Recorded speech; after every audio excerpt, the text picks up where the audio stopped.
All right. Well, welcome everyone. I appreciate you being here for high leverage practices in special education. This is a first of a series of 4 that the IEPTA Center is offering this semester. And this is all focused on collaboration. So in session 1, we're really going to dive into high leverage practices 1 through 3, which are all based in that domain of collaboration. My name is Marcee Wilburn, and I'm the Associate Director of the IEPTA Center. Both myself and Angie McKinney will be presenting the high leverage practice series. Angie's not going to be with us tonight, but she will be doing the next one for us. So we have a small group. I anticipate some might be joining us a little bit later, but let's start with some introductions today. So again, my name is Marcee Wilburn, and I am the Associate Director of the IEPTA Center. And the IEPTA Center has the opportunity to provide training and technical assistance to districts and teachers across the state. So sometimes I get to do this and I get to train teachers. Other times I get to go in and work with district leadership teams or school-based leadership teams and really look to improve outcomes for students with disabilities.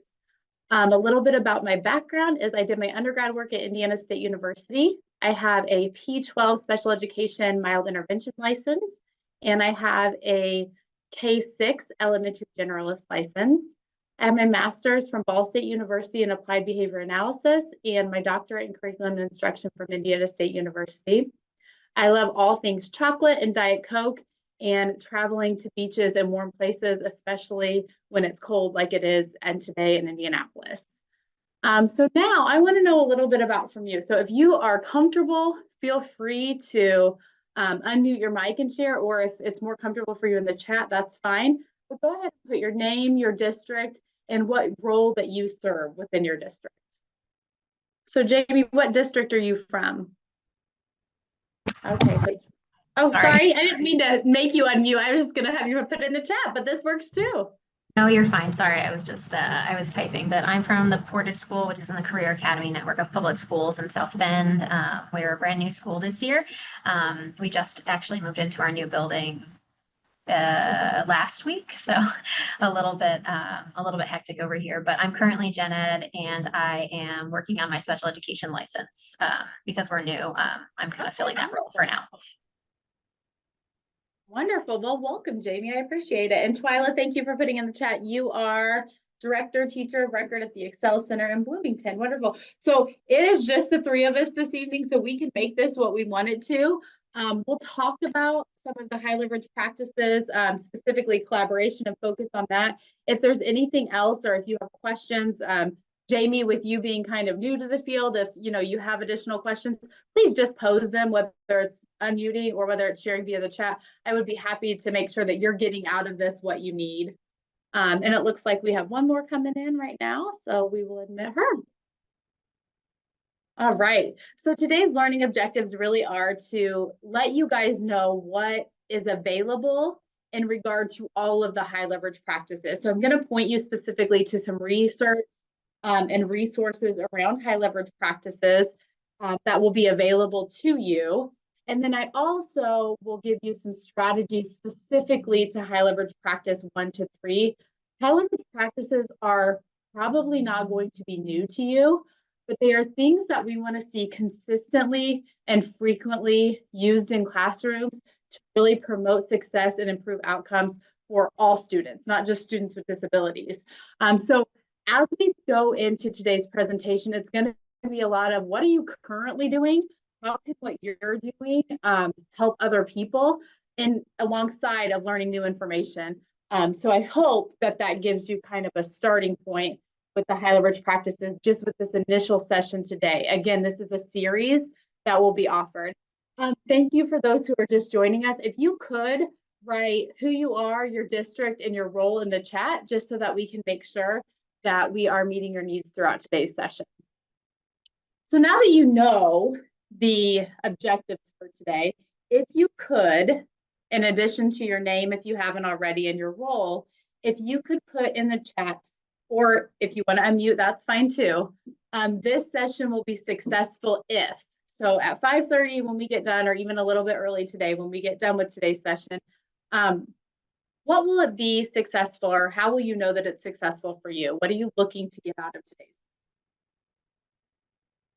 For those of you just joining, go ahead and put kind of who you are in the chat, what district you're with, what your role is. And if you want to answer the prompt on the slide, this session will be successful if, then I think that will catch you up. So thank you, Jamie, for entering. Walk away with some strategies that I can share the team. Definitely not only strategies, but also some resources as well that you'll be able to share with others too. So we'll definitely cover that today.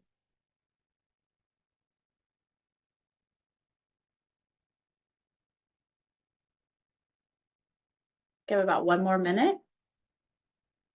All right, as you are thinking, go ahead and add. So first, let's just start with an overview of what our high leverage practice is.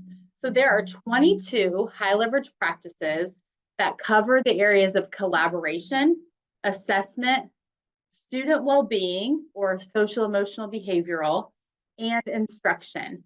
So you will find all of the resources that I'm going to point you to today will have to do with the high leverage practices in all 4 of these domains.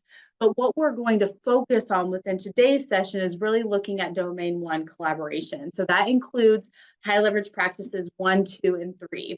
And for those of you who are just joining, please know that high leverage practices aren't going to be anything necessarily new that you haven't had before. You are going to have heard of these things. The Cedar Center out of the University of Florida and the Council for Exceptional Children at the national level brought a team of professionals together to decide what are the things that we need in order to improve outcomes for students with disabilities. And these are the 22 items that they said that if we see frequently and consistently in classrooms, students are going to be better off. So we want to make sure that you all are aware of these 22 practices, and not only have you heard of them, but are you using them consistently within your practice as well? So let's kick it off today with some resources. You have a Padlet link. You can scan this QR code with your phone. You can go ahead and click on this when you have the PowerPoint, but for now, I'll drop it in the chat for you so that you have access to the Padlet right away. The Padlet's going to house all of the resources that you're going to want, not only for this session, but for this series of sessions. So the Padlet link will not change. It will stay the same for you. So I've dropped that in the chat. You should be able to find that. When you go in there, here is what you're going to see. And it's going to look kind of naked because this is our first session today, but we'll fill it up as we go along. So you'll notice that the first column has all high leverage practice resources. The second column is all about collaboration. And then the other 3 domains are listed as well. And you can just scroll kind of over on the bottom and we'll fill that in. And lastly, the last column is our 2024 training catalog, which obviously, if you're here today, that you found it and you were able to sign up for today's session. But in case you're interested in other trainings that we have, quick and easy access to that via the Padlet as well. So let's go back here and just talk about some of the resources that you can find within the first column that you may not access today within our training session, but I may reference and you may think, oh, I want to go back and check that out later. So it's all here for you. HighLeveragePractices.org are where they house all of the resources around high leverage practices. And when I say they, I mean the Cedar Center and CEC. So all of the information that they've pulled together around these 22 high leverage practices can all be found here. Some of kind of the highlights, because it is a rather large site, they have a self-assessment tool. So if you're thinking, I know what those high leverage practices are that Marcee's referencing, but I want to know how effective I am in practice, you can look at the questions within the self-assessment tool that I've linked here under these resources to kind of gauge where you think you are, or even to provide to colleagues to see where they are in supporting students with disabilities or other at-risk students. And as we know, practices that are beneficial for students with disabilities are beneficial for all students. So please don't feel like, oh, I'm a gen ed teacher, I can't utilize these in my classroom. Absolutely you can, and absolutely you should be, because what works for students with disabilities usually is helpful for all students within the classroom. But anyway, other resources that are available on highleveragepractices.org are actual videos of teachers implementing these practices. So if you are a person who likes to see it, or what does this look like in practice, to kind of gauge your level of experience, or how you feel like you're doing in that, you can watch these videos that show kind of exemplars. And they're real life classrooms. Some are better than others, but they are available for you around each of the practices. If you happen to be somebody who is training others within your district or within your building, a lot of the PowerPoints around high leverage practices, a lot of the activities are all available for you on highleveragepractices.org. If there's something specific you're looking for and you can't find it, send me a quick email and I might be able to help you, because I've navigated this site for some time and it can be a little overwhelming. But again, all of the resources are available via that one website. The self-assessment tool, like I said, is available for you. There's also a walking tour, and you don't have to complete the walking tour, but I think what it does is it really helps to navigate the website and help you to start understand what's available to you. So I've posted that for you as well. And then lastly, in this resources column is the training guides, or we call them trifolds often, but they're laminated guides that the Council for Exceptional Children publishes. And they do have larger books on the high leverage practices. I know that teachers don't have a lot of time to read, 300-400 page books, but I will tell you that these laminated guides are 6-page documents that are really easy to flip through. And they have one that includes the collaboration high leverage practices that we're going to talk about today, 1 to 3. They have another on assessment, which is the second domain of high leverage practices. They have a whole guide on student well-being, social, emotional, behavioral, and then they have 3 additional, all on the instructional high leverage practices. Of course, there's many more instructional practices than there are in the other domains, so that's going to be our biggest category. So 3 trifolds cover that. If you make it till the end today, I'm going to give away a set of those laminated guides. So I'll just be picking a name at random from the participant list to receive a set of those that I will mail to you so that you have access to those. But there's the general resources for all high leverage practices. And now we'll get back into just focusing on those collaboration high leverage practices today. So again, I had a couple more people just join us. I'm going to copy the Padlet link for those just joining and put it in the chat so you're able to access those resources that I was just going over.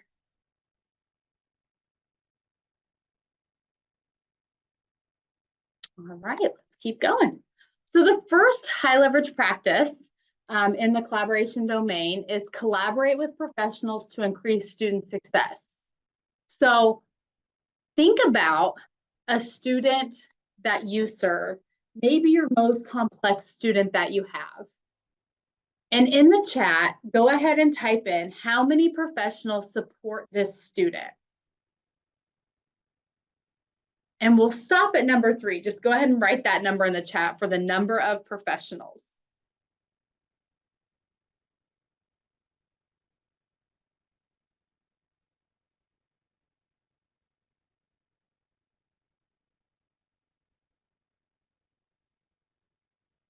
Lucinda says 3, Twyla says 5, Jamie says 6, Christy says 5, 6, 5. Oftentimes when I do this activity with groups of teachers, the common answer is around 6 to 8 professionals. So just depending on the needs of your student, it's really based off of who are the people needed to support students. But no one in the chat put just 1, because usually just 1, whether you're a general education student or a student with more complex needs, oftentimes additional support is needed in order to give the best education for our students. So now, for those of you who responded a number, I'm going to do another number, but instead of how many professionals support this student, on a scale of 1 to 10, how well does your team, whether that's 3 or sometimes up to 6 is what we had in the chat today, how well does your team collaborate together?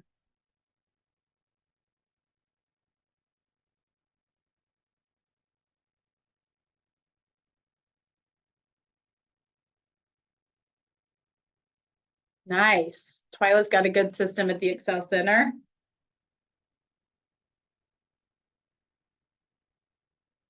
Okay. Jamie, being a new building, that's something to be proud of. Have some 7s and 8s. Overall, pretty positive in terms of how well we collaborate together.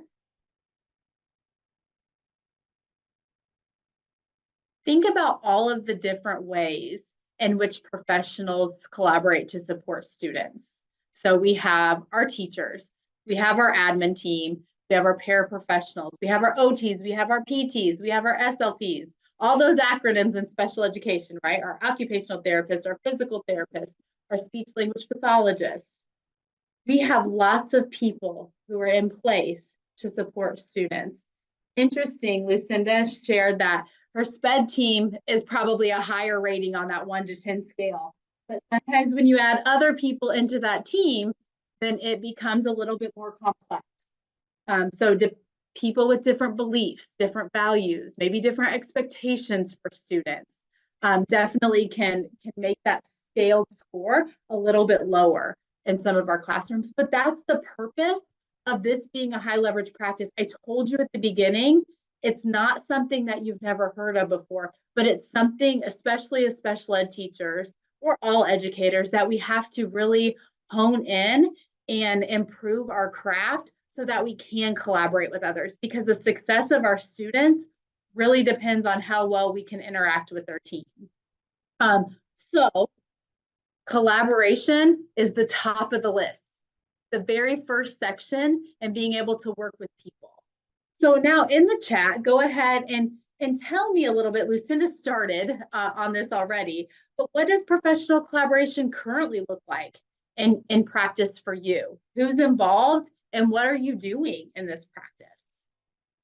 Because we're all coming from different places here, and one of you, for instance, Abby, might have something that's really helpful to Christy who needs some support. So because these are not new things or you're not learning high level content, we have to beg, borrow, and steal these ideas from others. So in regard to professional collaboration, what's it look like for you? What are the strengths of your systems? What are the opportunities for growth within your system?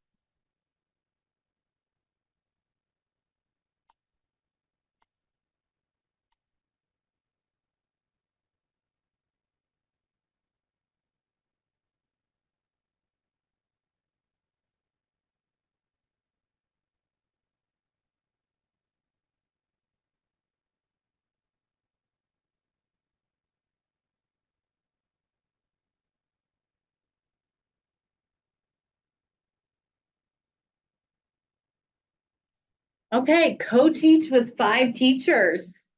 First year, it's been rough to moving around so much. Absolutely. So when you are collaborating with so many people and you're spread so thin, it makes it much more difficult. When you are a new first year teacher going into veteran teachers' classrooms, it can be a challenge. So we have to help be able to, what does that rapport look like? Quick story time while you all are typing in the chat. Similar to Abby, when I first started teaching, I taught in the Brownsburg Community School Corporation, and I taught at the high school level. So fresh out of college, 22 years old, teaching in a high school environment, and I was supposed to co-teach. And like Abby, with multiple different teachers, but one of the teachers I was supposed to co-teach with was a 35 veteran year teacher, 35-year veteran teacher, who had been doing it forever.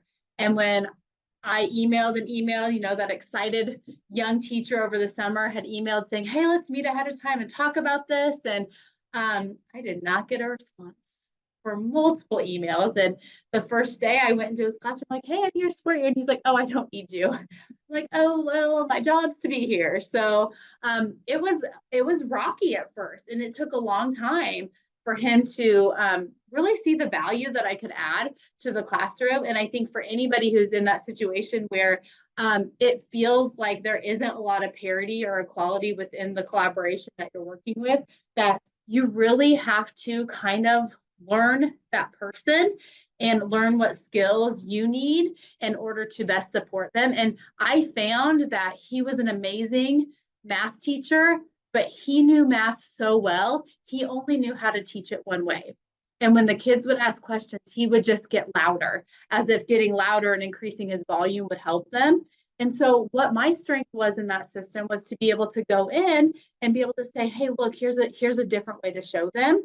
And we were able to reach more students that way. And eventually he realized that, oh, wait, she can help me. She's not here to judge me or challenge my teaching. She's here to support students who might need a little bit extra. And in turn, she can also help me a little bit. And I learned a lot of math that year and mastered some Algebra 2 content that I hadn't had for some time, and was able to support students. But it took a good few months in order to get there. I think Christmas break was until we felt like we had a smooth relationship to come back to that following semester. So that collaboration takes time, and sometimes slow and steady is the way you're going to move that. Thank you for all of those who kind of added in the chat. I'm going to look over here and see what you have to add.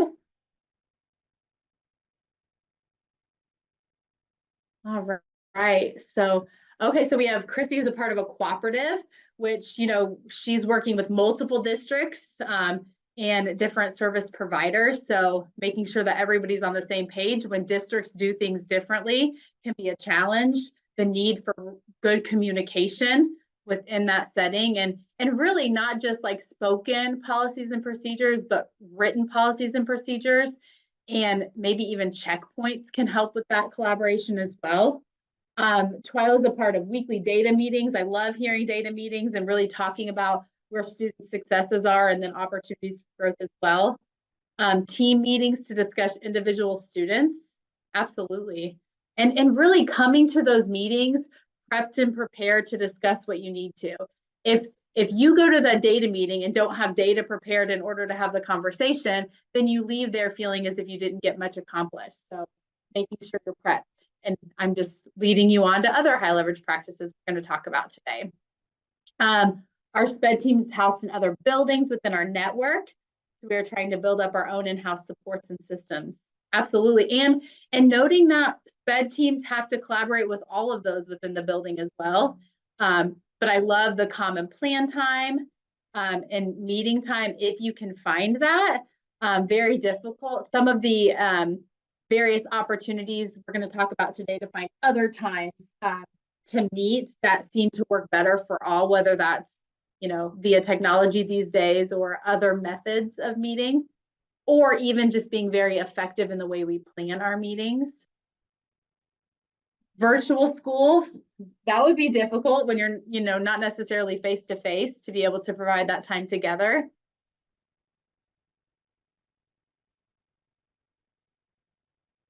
Virtual teachers, oh wow, all over the US, absolutely. So you even have many other barriers to collaboration when we're talking about finding time to work with staff who are supporting students as well.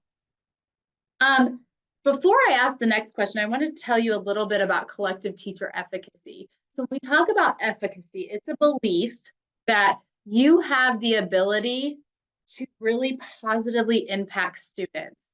And that's teacher efficacy or self-efficacy, that you can do it. But when we talk about collective teacher efficacy, it's not only the belief that you can do it, but it's the belief and the knowledge and the skill set that your team can support this as well and can support those students as well. So you need to have not only the skill set and the knowledge base and the confidence yourself, but you need to make sure that you feel the same way about your team. And how do we build people up? I don't know how many of you are familiar with Hattie's work, but when we talk about John Hattie, what he does is he does meta-analysis of all of this research and puts it all together to say, these are the practices that work in education, and these are the practices that don't work as well in education. So why don't we focus on the things that are working? And when we talk about collective teacher efficacy, we want anything that's above a 0.6 hinge point for Hattie's work to be effective. And collective teacher efficacy has an effect size of 1.57. So if we have the belief and we believe that our teachers can do it, and we know what a year's growth looks like for a year's time for a student, and we know how to get people there, then we're going to be more successful if we're working together as a team rather than individually. So what do you all think about in terms of the collective teacher efficacy that your team has? So those of you who are kind of divided between special ed team and gen ed team, probably may not have as much of that collective teacher efficacy. But thinking about all of the students who support, or all of the educators who support a student, how much do you trust those people working with others within your system? Any thoughts on that? If you have them, throw them in the chat or unmute your mic.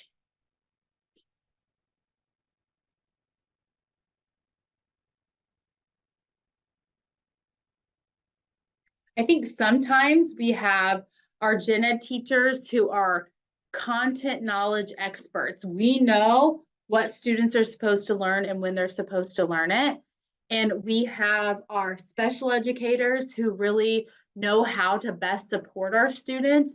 And we have to believe that they're the expert in that area, and I'm going to support them and they're going to support us. And we can learn and benefit from one another. And really having that trust in the other individual that we can support our students best is what's going to improve outcomes. We really need the shared vision of what high expectations and success means for students. That's that collective teacher.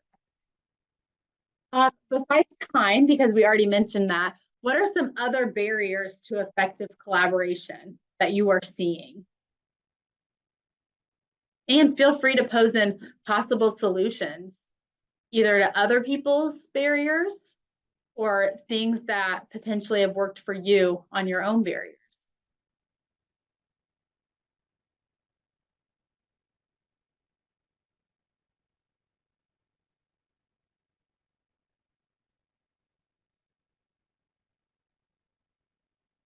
Okay, confidence in material. Yeah, absolutely. It's hard to be confident in every content area, especially if you're at a secondary level and you're going from, biology to physics to chemistry, integrated chemistry and physics, all of those, and you're thinking, oh my, I can't know all of this. And remember, similar to kind of me in that Algebra 2 situation, is sometimes you're bringing with you the supports that students need to be successful. So what is your expertise? Not that you can't hone in and gain confidence in the material, because you absolutely can. And I hope that you do. And over time, being in that collaborative process with another educator who is that content expert, that will come. But also start to recognize what you bring to the table. New teacher training, making sure that we have trainings in place to support. So if there's collaboration within buildings, what does that look like in our system, and how do we train our new teachers on that? Wonderful.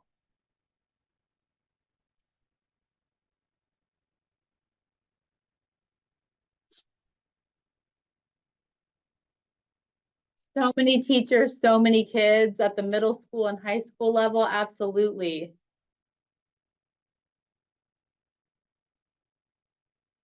It's hard to know how it's going in other classes because there's so many moving parts. So oftentimes at a middle school level, you, depending on your building, might have a teaming situation where, all the 7th grade teachers kind of team and talk about students. Move to high school and it sometimes becomes more departmental. And I know all systems are different, so that may look different in where you work. But who you collaborate with might look different. But if you have students who are really successful in one environment and really unsuccessful in another environment, even more of a reason to successfully collaborate with the person who it seems to be working for. What are you doing and why is it working for you? And what can I do to help support that student in my room because it's not going as well? So really opening those lines of communication. No common time to meet. Lori, we hear this all the time, and it is absolutely, especially for special ed teachers who maybe are put on one team but are serving 5 teams, or oftentimes it's a special ed teacher who doesn't have that time to meet with everybody because they're providing support all across the building. So thinking about what other forms of communication can be used, like are we using like a shared Google Doc where we can type in at different times? Are we emailing? Are we texting? What does that look like? And making sure that it's a way that works for everybody, but finding that time where you can just do quick check-ins if needed. Because collaboration time doesn't have to be meeting for an hour every single day. Gosh, it would be so nice if that was reality, but we all know it's not. So how are we finding those quick checkpoints and holding people accountable for those points within our day?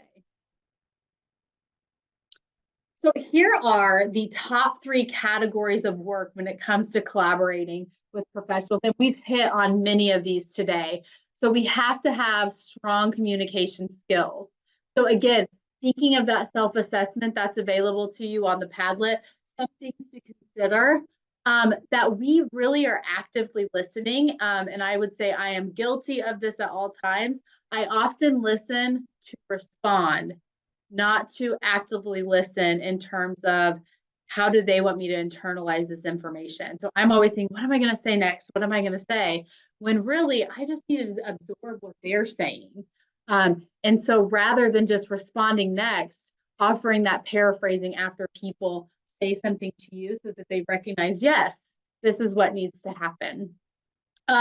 Demonstrate that nonverbal active listening. So you can tell if you're in a collaborative meeting and you have the person leaning back with their arms crossed with a frown on their face, that's probably not the person that's most open to what you have to say.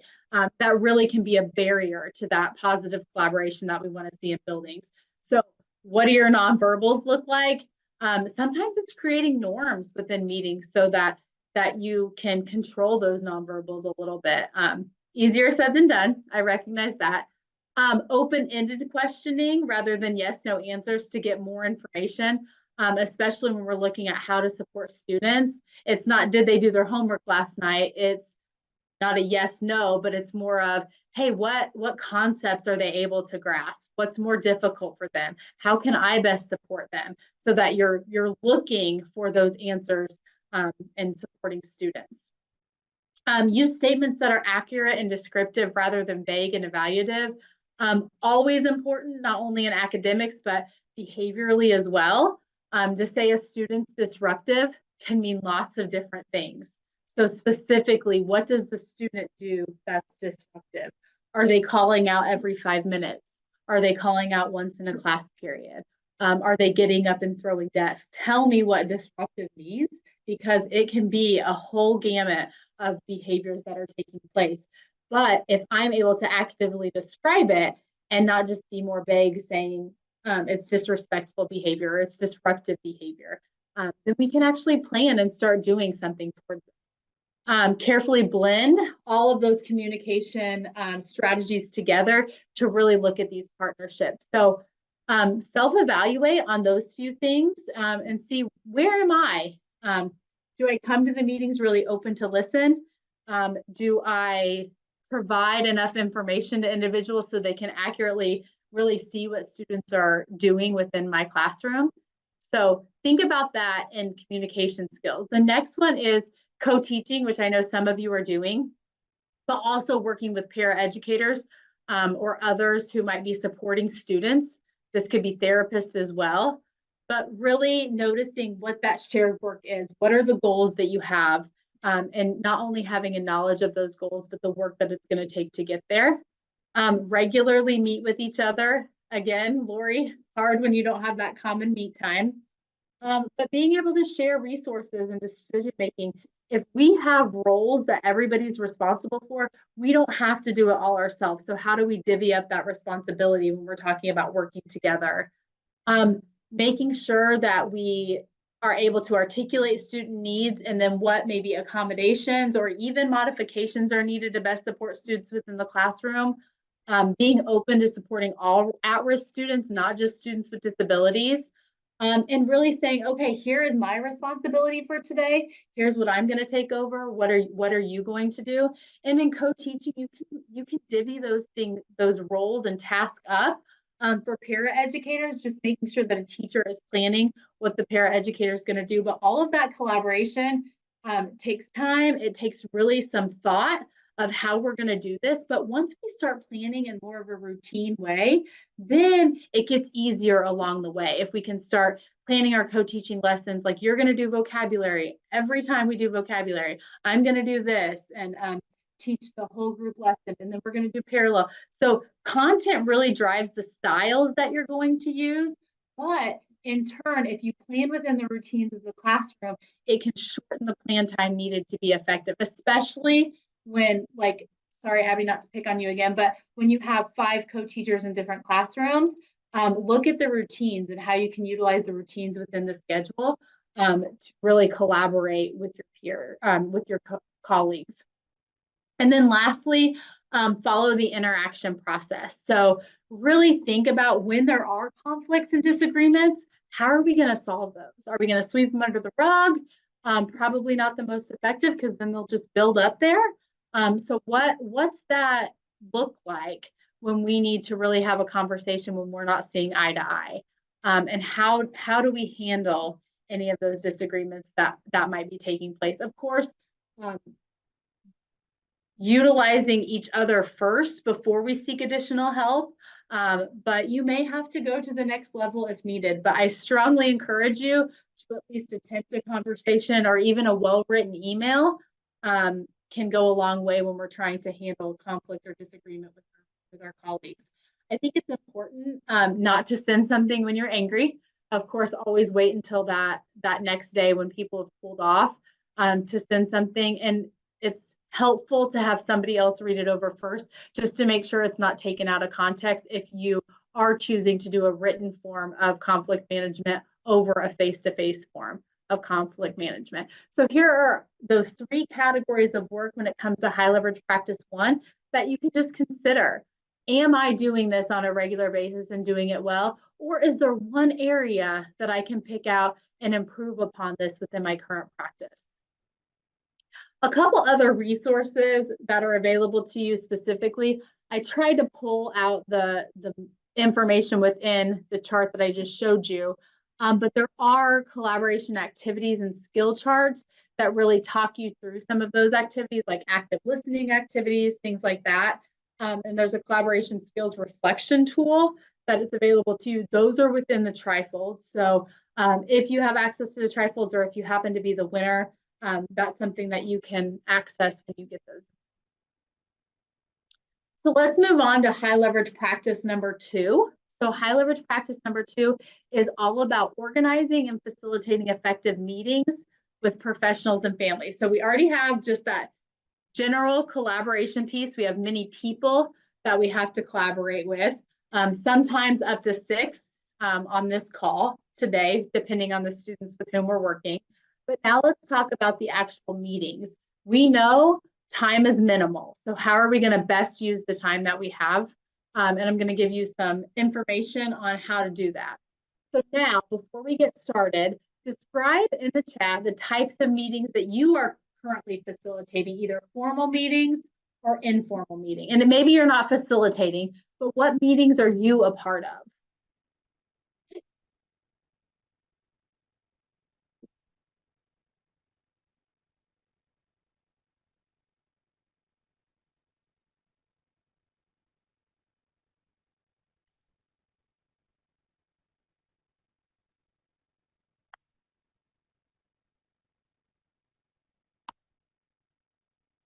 Of course, IEP meetings, PLC meetings, manifestation meetings, those are the fun ones.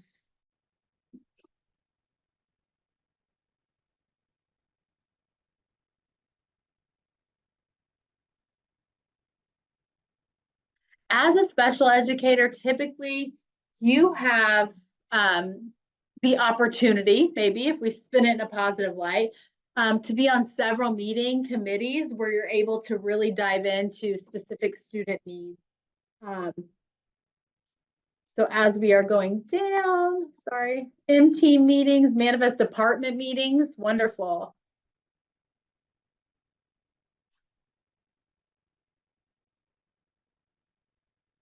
Meetings concerning specific student needs, 504s, IEPs. So you are in meetings, quite often staff training, even faculty meetings would be a meeting that you are a part of, whether you're in charge of it, facilitating it, or just a member of that team.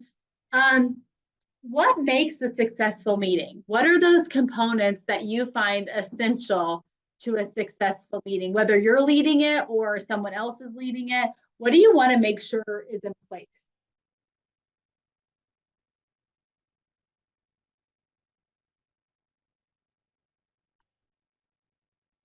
Agenda, a strong agenda, yes. Respecting people's time. We're going to start on time, we're going to end on time. And ending a little bit early, as long as you accomplish your task, is even better. We want agenda items. We want to know what we're going to be talking about during this meeting. Anything else?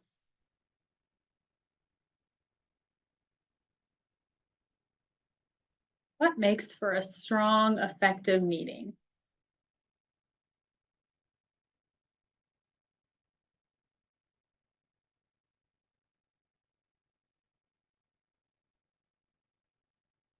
Clear goals, absolutely. Why are we even meeting? It's great to have an agenda, but what do we want to accomplish by the end of this time together?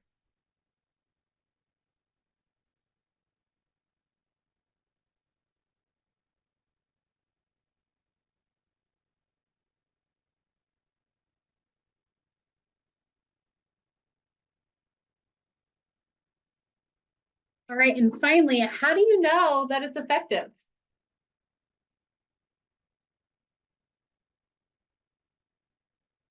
When do you leave that meeting and think, yep, that was a good one?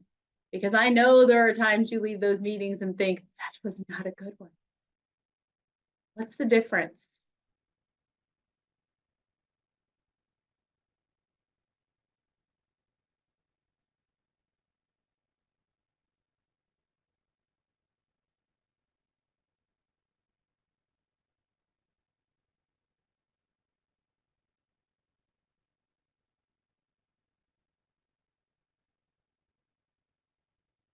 The goals get accomplished. Everyone worked together to get there.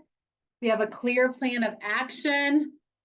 We know who is responsible for what when we leave that meeting. Absolutely. So important. If we don't have that clear plan of action, I bet more than likely the action items aren't even going to be completed if they're not assigned to a person and have a date in order to get that done.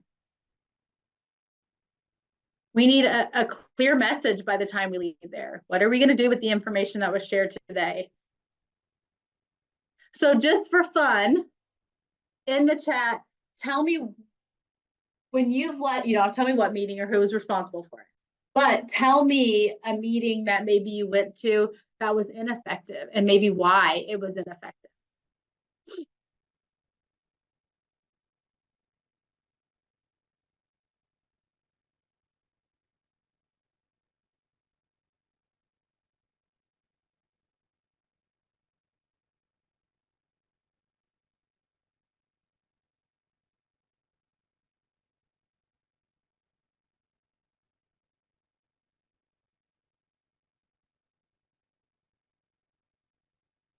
Have you ever been in a meeting that it was supposed to talk about strategies to support a student, but rather than supporting the student, it just talked about all the things that the student was struggling with, or all of, really, for lack of better terms, the weaknesses of the student, maybe even behaviors of the student, and it just became a venting session?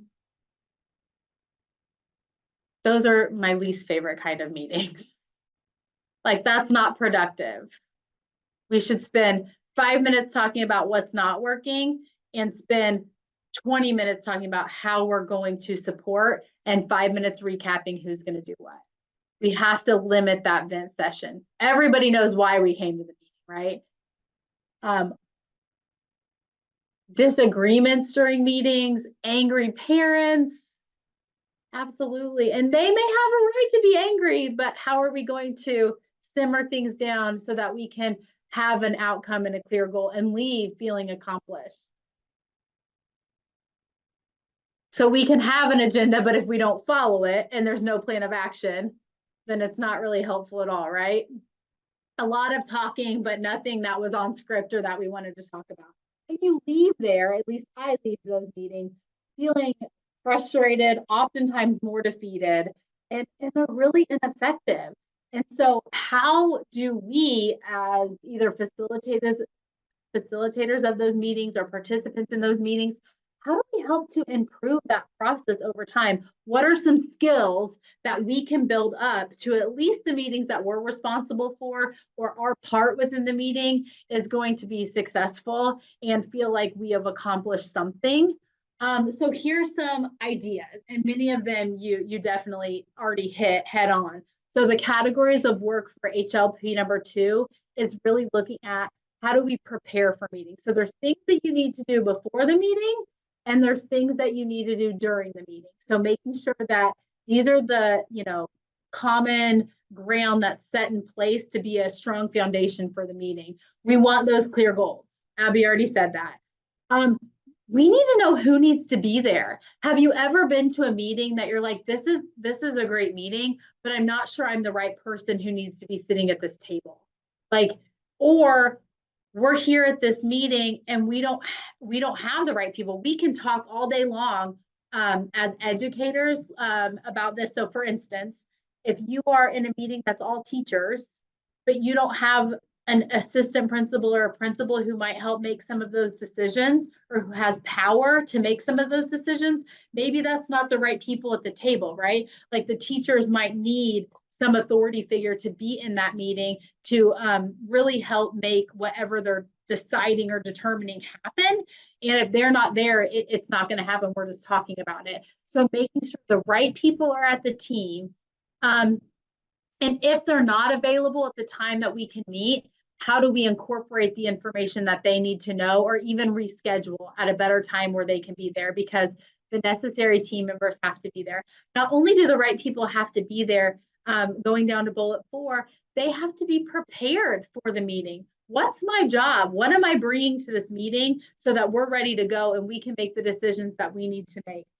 It might be a specific data set they're responsible for. It might be, hey, you were supposed to talk to all the gen ed teachers and gather some baseline information before we started this meeting. But if nobody told me that and I show up empty-handed, then we don't have what we need to have the conversations during this meeting to take place. So just making sure not only do people know they have to be there and when they have to be there, but also they have an idea of what's your role in this meeting? Why are you coming and what are you responsible for? And all of that should be done ahead of time. And it looks different for PLC meetings versus IEP meetings and how you convey that information. But the more that we are transparent about the meeting process and what's going to take place at that meeting, the better prepared people can be. Also making sure that we're always sharing dates, times, place, how long. Is this going to be an hour-long meeting? Is it going to be a full day meeting? Because that looks very different in terms of my commitment and what I am able to accomplish. So thinking about just sharing that information, beginning, end times, where we're meeting, but specifically what room we're meeting in. So when I get there, I know where I'm going and who I'm asking for. And then making sure, like you all said, we have an agenda for the meeting and we know what we want to accomplish. And lastly, preparing for the meeting. As people arrive, making sure that we welcome and greet guests and team members. And I think a little goes a long way in this area. So when we're talking about an IEP meeting, and oftentimes teachers are already in the conference room, they're already sitting down, and parents walk in, that can be a little bit awkward, especially when the whole school team might be on one side and then parents are on the other side. Mixing that around a little bit, making sure we're welcoming people. Maybe we're not all sitting down until parents arrive and we greet each other and then sit at the table. But just making sure that it's not an overwhelming situation as parents or outside guests walk into that meeting. We want them to feel comfortable. All right, so for facilitating effective team meetings, Making sure we have this positive tone. Even if you have other people within the room who are angry, maybe the question then becomes, here's how we're going to start today. We want to make sure that everyone in the room's voices are heard. And here's what that process is going to look like so that people feel as if I don't have to be angry because I'm going to get my opportunity to share. And people have to be legitimately open to that. We don't want those nonverbals to cut people off and feel like they can't have that equal voice. We want all people to be able to contribute effectively to the meeting.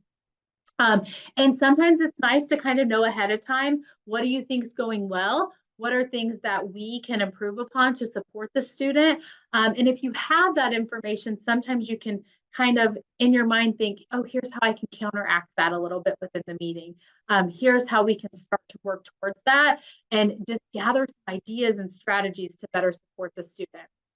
And then make sure that if we're sharing any kind of student data, that all members of the team are understanding the information that's shared. Sometimes I've been guilty of it myself. We're in an IEP meeting and we're teaching or we're talking our teacher language and we use acronyms, or we are talking about a RIT score of a 209. Well, what does that mean for a parent or maybe even someone who is just unfamiliar with NWA testing, right? How do we break that down a little bit further so that all members of the team can understand and then they're able to participate more in the meeting?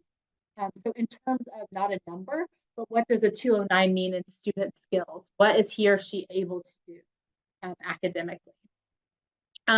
Looking at, what was accomplished? Were we able to get through the items on the schedule?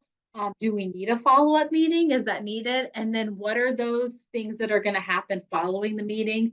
What does that checks and balance look like to ensure things happen and that we can check them truly off the list and make sure that what we say we're going to do happens within a meeting. So again, 2 areas or categories of work for HLP2 is really what happens before the meeting and what happens after the meeting. And as a nice little follow-up, I think anytime that we have effective meetings, it's really nice to have some type of written form of communication afterwards, really outlining who's doing what. So that might be a shared Google Doc that has the agenda and the minutes available so people have easy access to what their role is, or it may be a quick email saying, hey, Molly, you're in charge of this. Christy, you're in charge of this. Jamie, you're in charge of this, so that it's written form that we can go back to and see even following the meeting.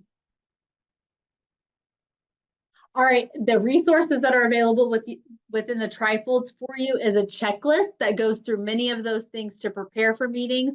And it also has that checklist to facilitate effective meetings as well. A lot of that information can also be found in any of when we're talking specifically about an IEP meeting or PLC meeting, there's so many resources around running effective meetings in both of those areas as well. But this is just generally speaking, what do we do for effective meetings? So HLP number 1 is learning to collaborate with all of the people that we have to collaborate with to best support students. HLP number 2 is looking at running effective meetings so that we're not wasting people's time, because what we don't want to happen is this. No, thank you for hosting another meeting that should have been an email. How many of you have been in a meeting and thought you could have typed that up and sent it to me? Remember, meetings we don't have a lot of time. So when we are meeting, it needs to be all heads together, thinking of best ways to support students, not just a list of things that could have been sent via email. Really needs to be that brainstorming session of multiple minds coming together to best support our students. All right, and finally, high leverage practice number 3 is the focus on the family. So the first one, collaborating with professionals. Second one, effective meetings. Third is collaborating with families to support student learning and secure needed services. And when we say secure needed services, it can be school services, or sometimes it's our role to provide the family with information on maybe outside services that a student might need in order to be successful. So collaborating with families, but sometimes outside professionals. All right, so this is an activity that I want to do where you all are going to either use your mic or the chat box, either one, whatever's most comfortable for you. I'm going to have you review a picture that I'm going to show you. And I just want you to note what you see. So no right or wrongs here, just as you're looking at this picture, and it's a little bit of a crazy picture, but as you're looking at the picture, I want you to see, or what you notice, I want you to type that down in the chat. And then we'll just talk about it. All right, here's your picture. Fill the chat up for me.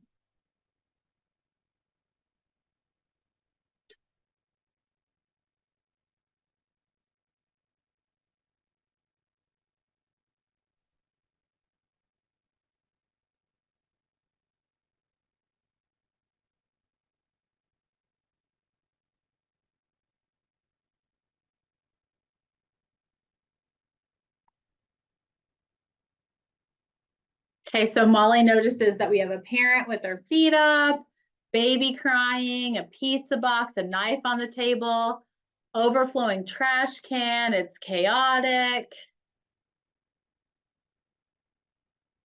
Both Abby and Lori said chaos.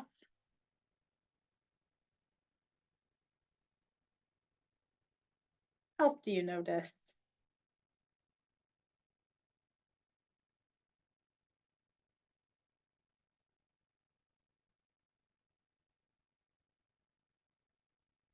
Messy.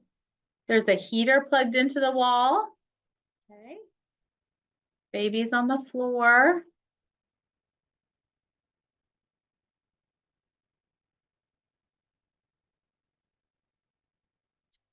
Some parts are in color versus black and white. Interesting, Christy. I've never had anybody say that before, but yes, that is an observation and it's an accurate one.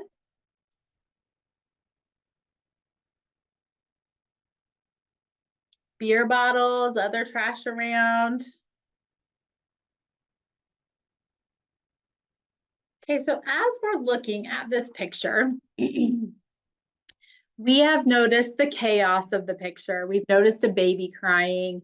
We've noticed the baby on the floor sleeping, the trash overflowing.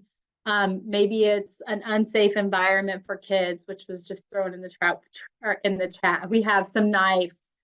We have a lady that is drinking bottles that were presumed to be alcohol. So lots of negative connotations within this situation. Chaos is the word that we definitely heard. So now I want you to do something different. When we looked at this picture initially, we went to the negative aspects of the picture. I want you to flip your perspective and I want you to point out all of the potential positive things that are taking place within this picture. So what else do you notice? Now that we know we're going to focus more positively and not look at the potential negatives, what do you see now?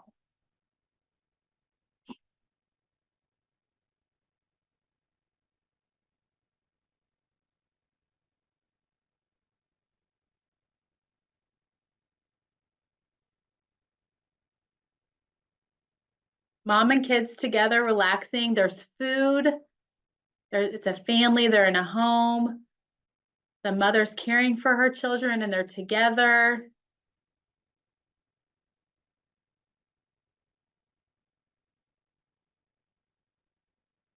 Some of the other things, you're absolutely right. Some of the other things that I notice is, okay, so we have heat, basic needs are taken care of. We have a house that looks like a lot is going on, right? The kids had pizza, but you will notice they're eating, they have food. The knives and forks are actually next to the plates for the pizza. So was that used to cut the pizza? Maybe not put away properly, but was that used for that? Nowhere did it say that those bottles were alcoholic. Maybe they're just Coke bottles. We have a picture hanging on the wall, which to me is a sign of taking care of your space. We have electrical sockets that have plugs in them, so they have electricity. We have a mom who looks like she was doing some ironing. Now, is that the best place for the ironing board right by the crib? Probably not.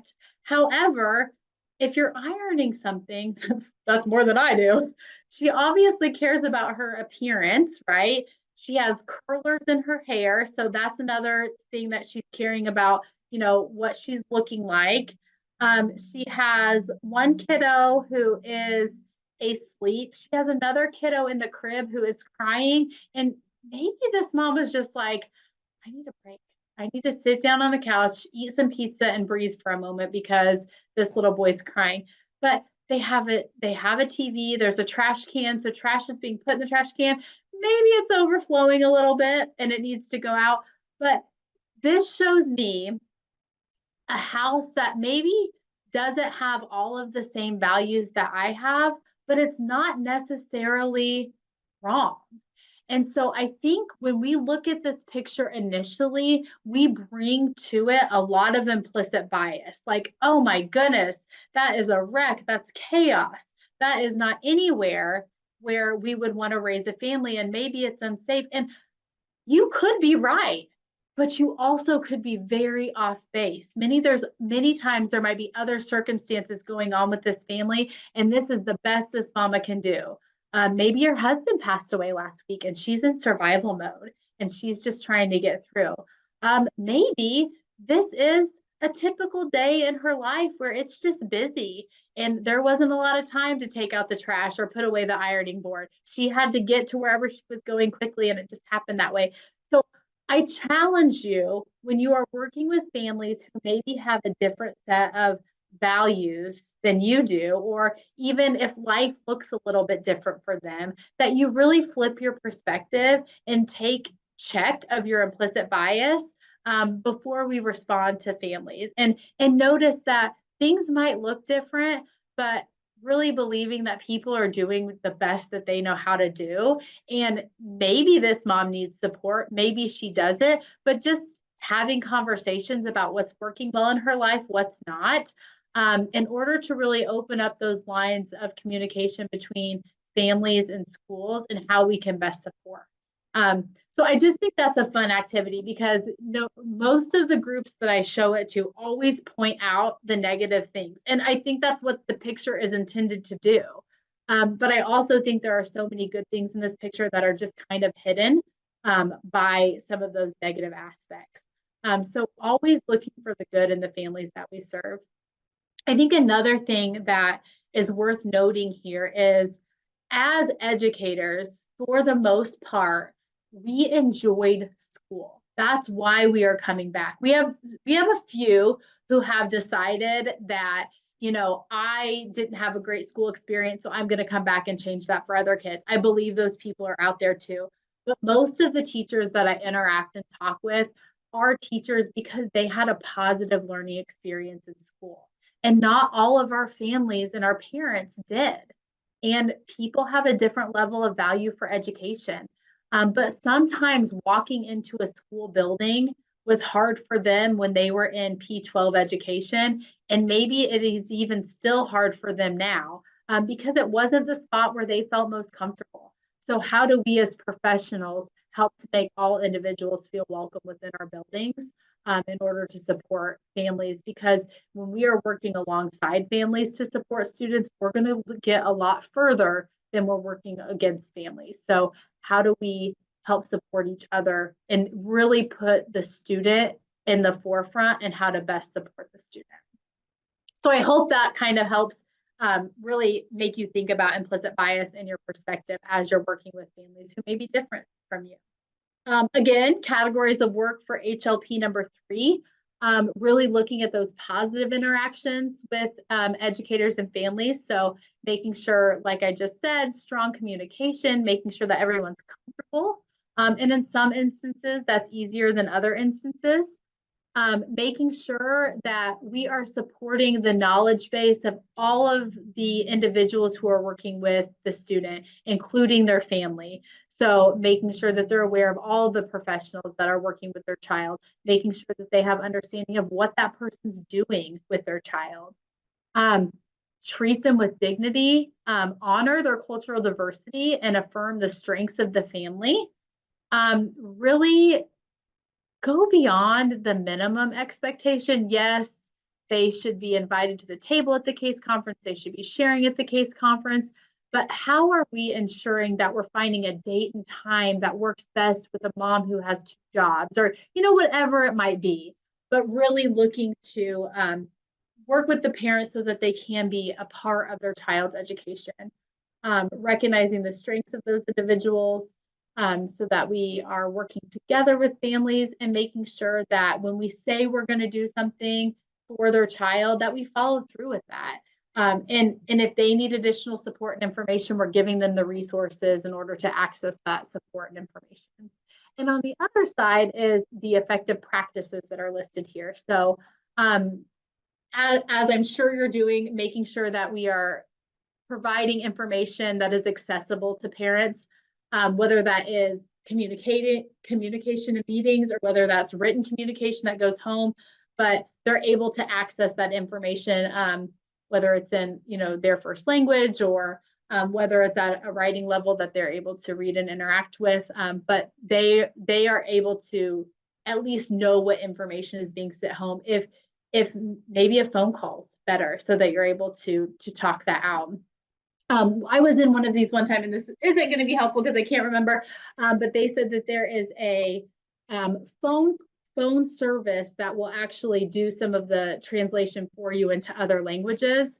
So I will post that in the Padlet when I go back to that person and ask her what that is, but pretty inexpensive for schools to tap into. But just it's a as needed, you can call and interpret phone conversations into the parent's native language. So that could potentially be very helpful depending on what district you're working in and where across the state you are. But using any type of interaction to get in touch with the family, is it a phone call? Is it face-to-face? Is it more formal or informal? Is it meeting them at their son's baseball game and seeing them there and recognizing what the student does? So trying to be involved and best access to the parent, even if it's a text message, get something back.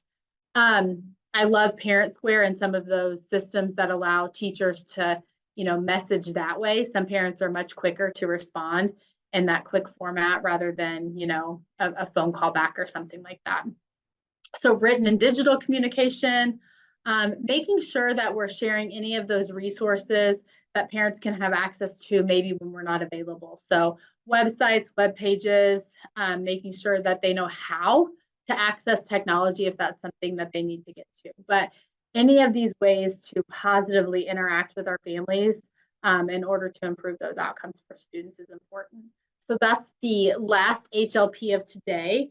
Those resources in the trifolds are promoting positive interactions with educators and then different opportunities for interactions, which we covered some today, of how do you actually put yourself in a position where you have the opportunity to talk to parents and in a way that works for you and them.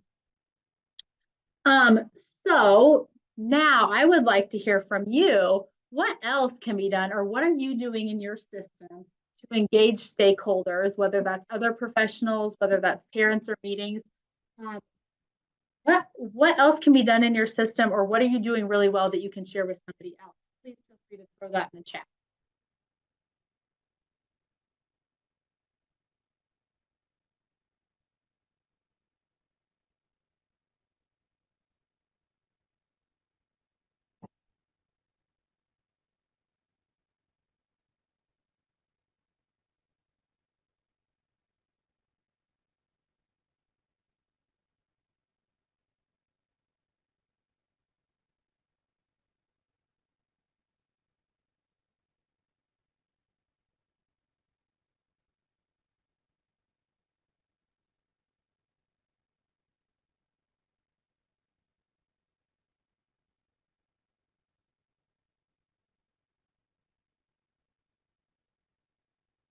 No one wants to brag on what they're doing well. Oh, thank you, Molly. For new family or initial conferences, we provide families with a welcome document with commonly used terms and support websites, tools, and resources. I love that. What an easy thing just to have as an access point for parents. Does anybody else do that?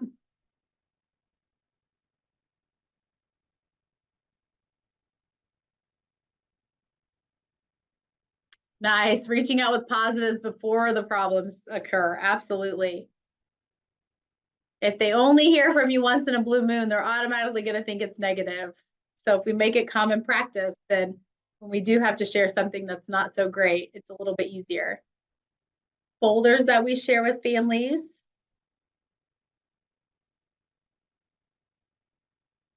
Documents. Oh, highlight community resources. I think that's great, Lori, because sometimes our students need things that the school doesn't provide or the school is unable to provide, and how do we link them in with additional resources that are available to them? QR codes for easy access. Great. Touching base regularly. Wonderful. Thank you all for those ideas. I appreciate. So what I put together are 3 slides that just have look fors for those 3 high leverage practices that we covered today.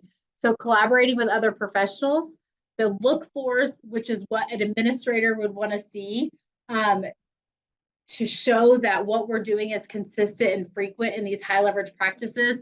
We want to see good relationships and rapport with colleagues, resource sharing with colleagues, making sure that we're problem solving using data alongside colleagues, and making sure we really have this sense of shared responsibility and accountability. It is not our student or your student. They are all of our students, and we work together in order to improve those outcomes. So some look for effective meetings might be meeting norms and goals, which you already definitely covered. A schedule to promote participation within the meetings, welcoming attendees and providing opportunities for introductions, really ensuring that equal voice and providing prompts and questions to engage beyond just those yes/no questions. Promote understanding through common language, which definitely, if you're giving out resources ahead of time to families, saying this is common language for our district, that's so helpful. And then summarizing meetings and establishing next steps at the end of the meeting. And then look for parents and families might include open and honest communication. One moment, I'm going to see. I lied. Sorry about that. Open and honest communication, multiple modes of communication that works best for both you and the family. Knowledge of evidence-based practices, share what works with them. Don't make them guess. If there's students struggling with reading, let's talk about some science of reading and how can we help support the student in that area. So parents don't know what they don't know. This isn't necessarily their world, and how do we help them? Communicate high expectations for their child.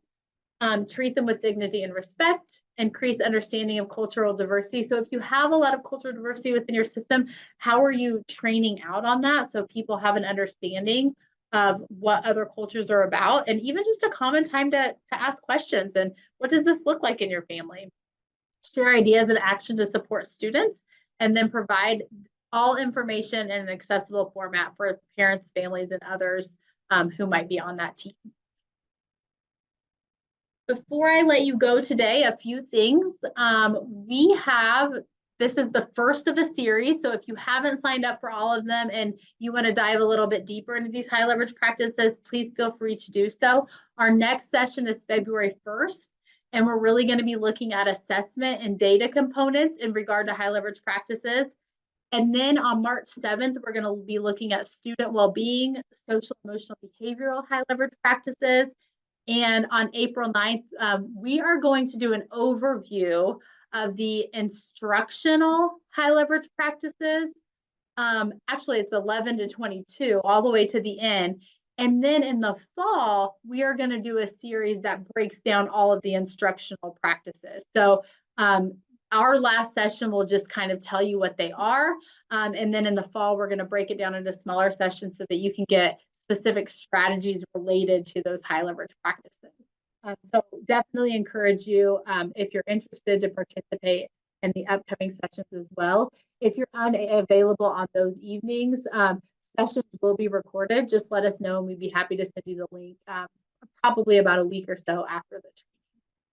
All right, so I am going to, let's see, Christy, will you type a number between 1 and 10 in the chat so I can have a nice winner for these trifles?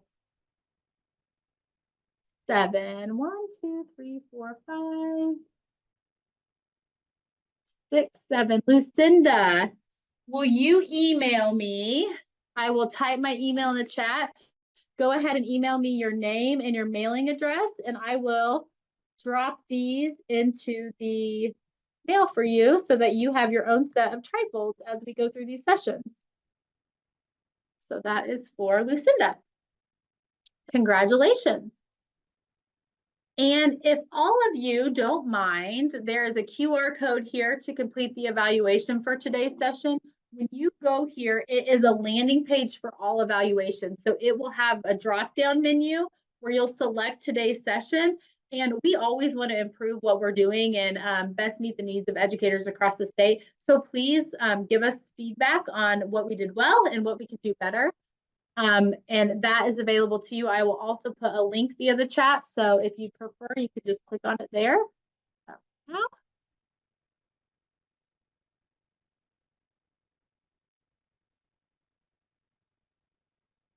All right, that should take you directly there. And then if there's anything that you need from me in the meantime, or if something's of interest to you, please feel free to reach out to myself, or Angie McKinney will be my co-presenter on these sessions. She just had her first night of a graduate class that she's teaching tonight and couldn't miss out on that. So I told her I'd do this one for us. But if you need anything from us, please feel free to reach out. And we hope that the 3 collaborative high leverage practices really helped you. Sorry, Molly, you want the Padlet link? Sure, let me add that in the chat. You guys have a great evening, and hopefully we'll see you at our next session.